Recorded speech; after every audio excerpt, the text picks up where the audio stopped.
Malay royalty naman si Thea Tolentino sa kanyang debut, lalo na sa suot niyang designer gown na pang prinsesa ang halaga. Hinara na rin si Thea ng kapwa niya protege finalist noon na si Micoy Morales. Nagkakamabutihan na nga ba sila? Alamin sa Star Bites at Indikata Tibayan.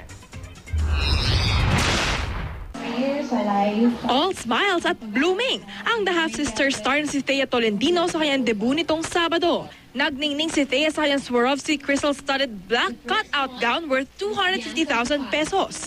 Butterfly ang theme ng magarbong debut na dinaluhan ng mga kaanak at mga kaibigan. Kabilang sila Direk Gina Alhar na kanyang mentor sa protege. More projects to come, more meaty roles to come, I hope she wins an award. Siyempre, hindi mawawala iba't ibang seremonya tulad ng 18 candles at 18 roses.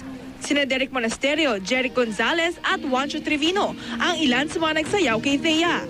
May surpresang song number naman kay Thea, si protege finalist Micoy Morales. Nag-compose siya ng kanta na may pamagat na sorry. I'm so sorry, Juancho.